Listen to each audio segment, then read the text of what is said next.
5 ans que la caravane du choc des titans sillonne la Côte d'Ivoire en quête de nouvelles légendes de la boxe ivoirienne, ce qui n'est pas pour déplaire au public qui est toujours plus nombreux.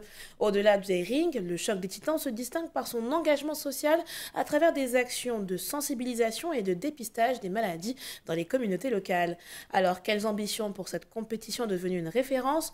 Comment conjuguer sport, impact social et excellence organisationnelle? Jimmy Traoré, le promoteur de la caravane du choc des titans, nous dit tout, ici et maintenant, sur le plateau de C'est-à-dire. Monsieur Traoré, bienvenue. Merci de m'inviter. Merci à cette info d'être dans ce projet. Pour nous, aujourd'hui, qui est fondamental, qui est impactant sur la jeunesse de Côte d'Ivoire. Nous avons sillonné, comme vous avez dit, des communes de Côte d'Ivoire dans le but de trouver des valeurs ajoutées, d'inculquer les valeurs du sport aux jeunes, qui sont le travail, l'abnégation, la défaite, et tout ça autour du projet de la boxe. Vous savez, le père fondateur du pays a construit le pays avec ces valeurs-là. On n'a toujours pas compris pourquoi la boxe a toujours été le penchant, le projet du chef de l'État de Côte d'Ivoire il faut poigner son époque. Aujourd'hui, nous sommes en train de porter ce projet-là pour que demain, la jeunesse ivoirienne se retrouve dans le sport. Quel est votre ressenti global à la fin de cette 5e édition qui s'est refermée le 14 décembre dernier? Dans l'ensemble, très satisfait. Nous avons vu l'engouement du public, nous avons vu les populations, la jeunesse de Côte d'Ivoire et croire à ce projet, être là pour d'abord supporter les athlètes et puis derrière garder cet esprit de boxe, cet esprit de gagneur, cet esprit sur les défaites. Parce que nous avons projeté ce projet sur l'Afrique généralement. Nous avons envoyé des gens, un boxeur du Nigeria, du Mali, du Niger, du Sénégal. Donc pour nous, c'est la CAN de la boxe. C'est à la hauteur de la CAN du football. La Côte d'Ivoire a vibré. Nous sommes contents. Nos participants étaient là. Les athlètes étaient à la hauteur. L'événement était au niveau. Alors, vous avez combien de participants pour cette édition? Nous avons à la 5e édition 23 clubs de Côte d'Ivoire qui ont participé à l'événement. Nous avons à peu près 46 jeunes athlètes ivoiriens qu'on a touchés, qui ont participé. Nous avons fait venir pour le combat professionnel 10 boxeurs. Et donc, du coup, aujourd'hui, avec un grand public, nous avons touché. Je pense que la jeunesse ivoirienne a été touchée par cet événement-là. On espère que cette année, faire encore mieux. Mais bon, on attend de voir. Alors, qui a été le C.A. Robinson, qui est notre légende de la boxe ivoirienne de cette édition? Qui a vraiment marqué cette édition? Il y a toujours un impact entre la Côte d'Ivoire et le Mali. Il y a le Toujours. jeune Gazo Iris de Yopougon qui nous a fait très belle impression. Et il y a eu aussi Jean Josselin. Il y a eu plein de jeunes. Il y a eu même Adama Kone Dabobo. Mais aujourd'hui, Gazo Iris, avec le combat qu'il a fait contre le Malien, a porté vraiment, vraiment un autre plus sur le projet. On espère qu'il ira loin dans sa carrière. Alors, quel a été l'impact de cette édition sur la promotion de la boxe en Côte d'Ivoire? Bon, je pense qu'aujourd'hui, quand on a commencé le projet, il y a 5 ans, on était chez vous. Ça n'avait pas été évident.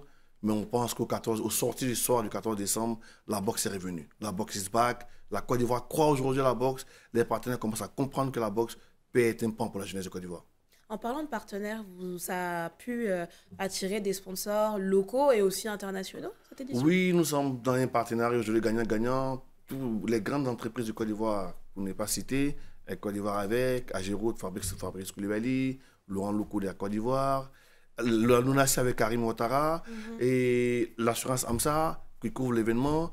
Ils sont aujourd'hui, ont compris que cette jeunesse-là, il faut la porter par ces valeurs-là. Et c'est tout ce qui impacte ces gens d'activité, ces grandes entreprises d'État. Elles sont en train de chercher derrière le nouveau jeune ivoirien. Donc aujourd'hui, honnêtement, nous avons été accompagnés par ces entreprises-là qui ont donné leur image au projet, comme Rimco. Rimco, là, avec son projet, son directeur commercial, Patrick Omoé, ils ont tous été là pour que demain matin, comme je vous ai dit, il fallait que le jeune ivoirien ait un rêve. Et ce rêve-là, on va le porter ensemble. Et même pas que les partenaires économiques. On est des partenaires aussi avec l'État de Côte d'Ivoire. Son Excellence, le président Alassane Ouattara nous a donné son haut patronage. Je pense que c'est jamais vu. Ça nous a apporté le projet à notre niveau, avec tout le gouvernement avec, le ministre Maître Camara, auquel on dit un merci particulier, qui était au Palais des Sports, qui était friand du chaos, qui était vraiment imprégné dans l'événement. Notre ministre des Sports, Sénat Medj, qui a toujours été là, qui a été un participant potentiel, un vaillant actif au Choc des Titans. Il y a le maire Amadou Kone de Boaké, qui a toujours, qui est le parrain naturel de l'événement de boxe. Et aujourd'hui, franchement, nous sommes très contents de voir qu'avec le temps, le Choc des Titans devient une référence.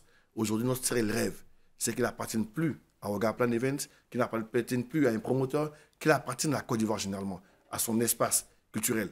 Et que le sport que le gouvernement de Côte d'Ivoire tienne compte de ce projet-là et que c'est un projet qui devient périn et que chaque année, on essaie de le faire grandir plus pour que les jeunes Ivoiriens, le jeune Malien, le jeune Ghanéen qui est autour de la boxe africaine reviennent au niveau. Vous savez, les Jeux Olympiques, c'est encore dans 3 ans, c'est maintenant que ça se prépare. Oui. On a été à Paris, malheureusement, aucun boxeur ivoirien. Oui. C'est du genre, c'est pas possible. Aujourd'hui, avec les pépites qu'on a découvertes partout, il faut juste leur donner du rêve. Encore cette année, c'était beaucoup plus grand parce que grâce à nos partenaires, nous avons porté la bourse à 1 million de francs CFA par combat. 1 million de francs CFA par combat, ça a créé un engouement des plus... Vous imaginez, bien un petit sûr. De Boaké, d'Abobo, de Koumansi qui arrive après un combat de boxe, qui retourne chez lui en cas de défaite avec 300 000 francs CFA, en cas de victoire avec 700 000 francs CFA. Vous imaginez son impact dans la société quand il rentre chez lui. Quel rêve il apporte aux autres jeunes qui sont dans l'errance. Donc aujourd'hui, nous sommes submergés. Les sont 6 en train de devenir pour nous, franchement, les gens sont dans toutes les inscriptions possibles. J'espère que cette année, on va encore aller faire plus de communes. Puis j'espère que nous, on y sera. Évidemment, vous êtes nos partenaires privilégiés. Alors, je m'éloigne un petit peu de la boxe, mais à dessein. On voit aujourd'hui l'émergence d'un autre type de combat qui est plébiscité en Côte d'Ivoire, la MMA, avec Ismaël Bakayoko de l'African MMA League. Vous, en tant que passionné des sports de combat, qu'est-ce que ça vous fait de voir un réel intérêt pour ces sports-là aujourd'hui qui étaient qualifiés d'autrefois de sanglants, de violents, sans pertinence? Maintenant que ça touche les jeunes, et on a vu, ça fait ça le comble. Qu'est-ce que vous en pensez? Oui, très content. Ismaël, c'est un jeune frère à moi. Quand il est venu avec le projet, on en a parlé au début. J'étais avec à la première conférence de presse.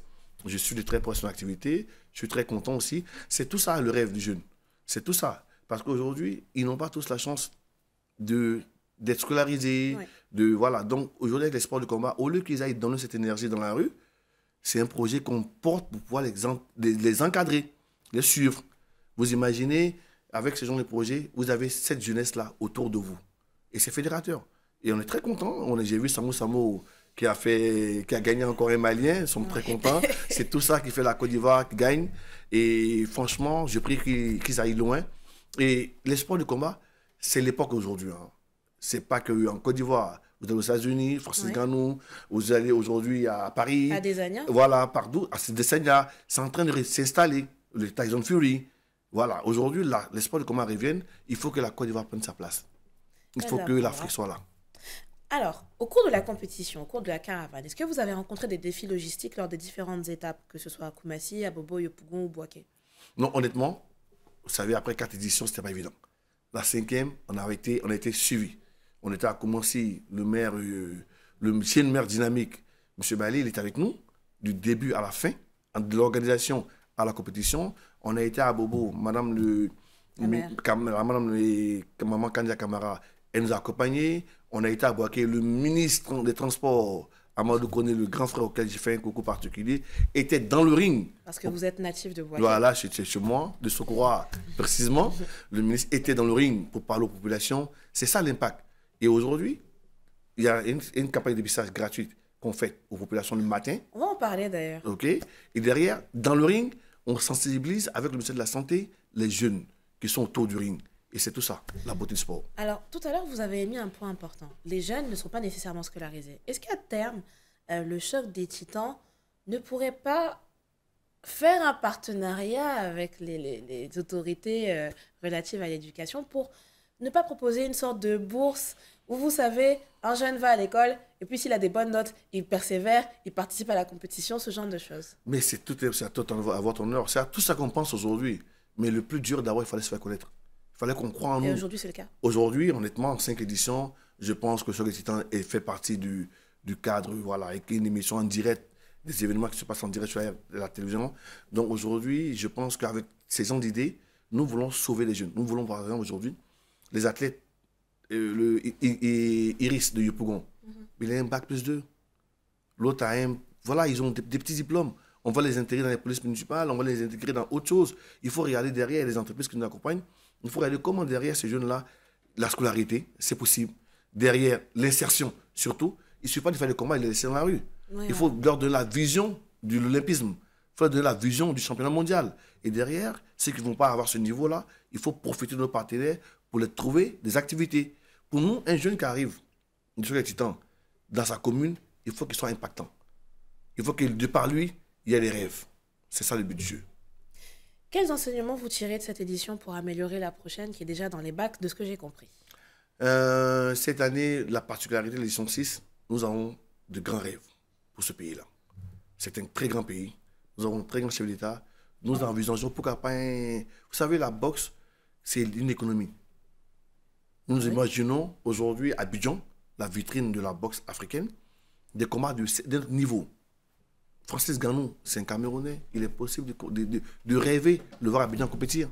On a les infrastructures qui vont avec. Mais il était là d'ailleurs. Oui, mais pas en tant qu'athlète. Aujourd'hui, venir pour un combat de boxe, c'est possible à Abidjan. Nous avons le parc d'exposition que nous pouvons exploiter. Ça va ramener de la vitrine à Abidjan. Ça va ramener tout ce que vous imaginez comme autorité. On va faire du sharing au niveau de l'aéroport d'Abidjan. On va pas s'en sortir des jets privés. Aujourd'hui, avec un combat comme ça, on est capable d'envoyer un Cristiano Ronaldo à Abidjan, pourquoi pas? Et c'est le rêve. Mais d'abord, il fallait créer le projet. Il fallait montrer le sérieux de notre institution, de notre organisation. Et avec tout ce qu'on a pu faire aujourd'hui, j'espère que cette année, on va non seulement continuer à couvrir les communes, mais derrière, il faut des combats à un certain niveau. Il faut des noms des athlètes connus pour que l'événement fasse du voir pour la Côte d'Ivoire. Alors Dimitri Traoré, on se retrouve après une courte pause.